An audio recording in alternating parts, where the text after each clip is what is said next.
আসসালামু আলাইকুম রহমতুল্লাহ। প্রিয় দর্শক, আপনারা ইতিমধ্যে দেখেছেন অনলাইন সোশ্যাল মিডিয়ার মাধ্যমে চট্টগ্রাম বীরজাকাল নিয়ে এক তোলপাড় সৃষ্টি হয়েছে অনলাইনের মাধ্যমে।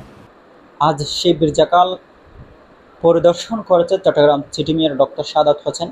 তিনি পরিদর্শনকালে একটি ভিডিও সোশ্যাল মিডিয়ার মাধ্যমে ভাইরাল হয়েছে। যেই জায়গায় সাদাত হোসেন ব্রিফিং দিয়েছে সেই জায়গার সাথে এসে কিছু ময়লা জমাট হয়েছে। সেই ময়লাগুলো জমাট হয়েছে দূর দূরান্ত থেকে পানির স্রোতের মাধ্যমে এসে সেই ব্রিজের সাথে ময়লাগুলো জমাট হয়েছে। এবং আজ সেই বীরজাকাল পরিদর্শন করেছে আবার চট্টগ্রাম মহানগর জামাতের আমির সাবেক সংসদ সদস্য আলহাজি শাহজাহান চৌধুরী। তিনি পরিদর্শনকালে তিনি বলেছেন, এই যেই বীরজাকাল খননের দায়িত্ব যে তারা নিয়েছে সেই বীরজাকাল খনন এখনও পর্যন্ত চলমান রয়েছে, এখনও পরিপূর্ণ কাজ হয় নাই। এবং যেই জায়গায় ময়লা এসে জমাট হয়েছে সেই ময়লাগুলো পরিষ্কারের জন্য তিনারা পুনরায় আবার কাজ করবে বলে আমাদেরকে জানিয়েছে। এই কাজটা চলমান। আমরা এটাকে মানে পূর্ণাঙ্গভাবে খালে রূপান্তরিত করার জন্য যা যা কাজ করা দরকার নিত্য নতুন আমরা সেভাবে কাজ করব।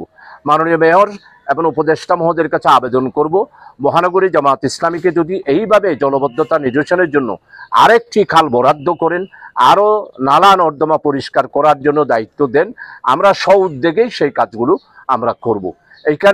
এইখানে বিতর্কের কিছুই নেই। আমরা চাই মানুষের শান্তি, মানুষ যাতে করে জলবদ্ধতা থেকে তারা রেহাই পেয়ে স্বাভাবিক জীবন যাপন করতে পারে। বর্ষা এটা আমাদের নিত্য নতুন, আমাদের 6 ঋতুর মধ্যে একটা ঋতু। বর্ষা তো এটা আমাদের জন্য নিয়ামত, জনগণের জন্য নিয়ামত, মানুষের জন্য নিয়ামত।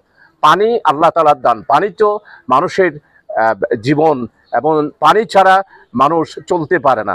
এই জন্য এই নদী নালাগুলো যদি আমরা সবাই উদ্যোগ নিয়ে, এখানে কোনো রাজনীতি নয়, এখানে কোনো কারো প্রশংসা পাওয়া না পাওয়ার কোনো বিষয় নয়, জনগণের কল্যাণ করাই হলো যে আসল উদ্দেশ্য। এগুলো আল্লাহ তাআলার পক্ষ থেকে একটা ইবাদত, এটা বন্দেগি। আমাদের কর্মীরা, জামাতের কর্মীরা আলহামদুলিল্লাহ স্বেচ্ছায় এবং আরও যারা দৈনন্দিন কাজ করেন তারা সহ যৌথভাবে আমাদের এখানে, আমার সাথে আমাদের প্রচার সেক্রেটারি, আমাদের মহানগরী জামাতের অ্যাসিস্ট্যান্ট সেক্রেটারি মোহাম্মদুল্লাহ ভাই আছেন, আমাদের বাকুড়িয়া থানার যিনি দীর্ঘ আজকে প্রায় 1 মাস 1.5 মাস ধরে দিন রাত 24 ঘন্টা পরিশ্রম করছেন প্রিয় ভাই জননেতা জনাব সুলতান ভাই আছেন। এরপরে এই এলাকারই সন্তান জনাব জুবাইর ভাই আমার সাথে আছেন, আরও অন্যান্য অনেক দায়িত্বশীল ভাইয়েরা আমাদের সাথে আছেন, আমাদের ওয়ার্ড আমিরেরা আছেন এবং আরও অন্যান্যরা আছেন। ইনশাআল্লাহ আমি আজকে দেখে গেলাম, আমি সুলতান ভাই সহ আমরা আজকে 9টায় একটা বৈঠক দিয়েছি।